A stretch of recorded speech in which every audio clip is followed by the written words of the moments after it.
మీరు ఆర్థిక సమస్యలతో లేదా అప్పుల బాధలతో బాధపడుతున్నారా?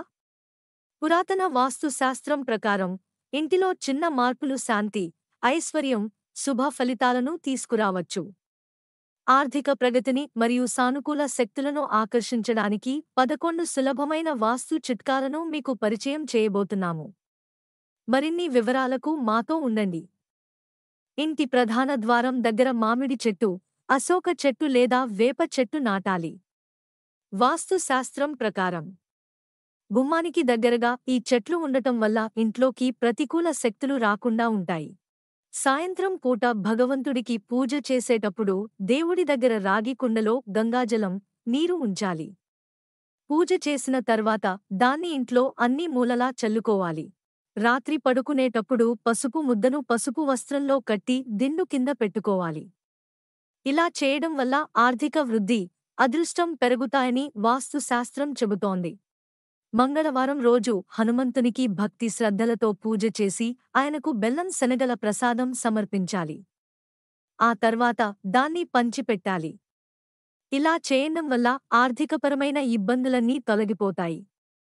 వాస్తు శాస్త్రం ప్రకారం ఆర్థిక ఇబ్బందులకు ప్రధాన కారణం ఇంటి నిర్మాణ లోపాలు. ముఖ్యంగా ఇంటి మరుగుదొడ్డి నిర్మాణం వాస్తు ప్రకారం లేకుంటే అనారోగ్యం, ఆర్థిక సమస్యలు తప్పవు. ఇంటి ప్రధాన ద్వారం పైన మరుగుదొడ్డి నిర్మించకూడదు. చెత్త డబ్బాను, చీపుర్లను వీలును బట్టి ఖాళీ స్థలాన్ని బట్టి మనం పెట్టుకుంటారు. కానీ నిజానికి వీటిని సరైన స్థలంలో పెట్టకపోతే ఆర్థిక ఇబ్బందులను కొని తెచ్చిపెట్టుకున్నట్టే అంటున్నారు వాస్తు నిపుణులు. హిందూ సంప్రదాయం ప్రకారం చీపురు లక్ష్మీదేవితో సమానం. కనుక దీన్ని ఎప్పుడూ ఇంటి ఆగ్నేయ దిశలో ఉంచకూడదు. అలాగే చెత్త డబ్బాను ఆగ్నేయ దిశలో ఉంచడం వల్ల ఇంట్లో ప్రతికూల శక్తుల బాధ ఎక్కువ అవుతుంది. ఇంటి ఆగ్నేయ దిశలో వీలైనంత వరకు పూల మొక్కలు, మరీ ముఖ్యంగా ఎరుపు రంగు అంటే మందారం, గులాబీ వంటి మొక్కలను నాటాలి. ఇలా చేయడం వల్ల ఆర్థిక ఇబ్బందులు, అప్పుల బాధల నుంచి ఉపశమనం దొరుకుతుంది.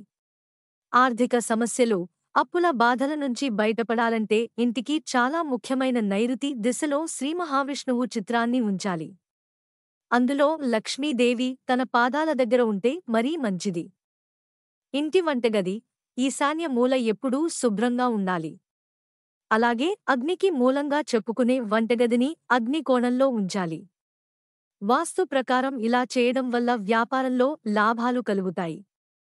శాస్త్రం ప్రకారం ఇంటి బ్రహ్మస్థానం గుండా ఎలాంటి మురికి నీరు పారకూడదు. ఇంట్లో పూజ గదిలో పరమేశ్వరుడు కుటుంబ సమేతంగా ఉన్న ఫోటోను ఉంచాలి. ఇలా చేయడం వల్ల కుటుంబంలో కలహాలు, ఇబ్బందులు ఉండవని, ఆర్థికంగా కూడా మంచి ఎదుగుదల కనిపిస్తుందని వాస్తు శాస్త్రం చెబుతోంది.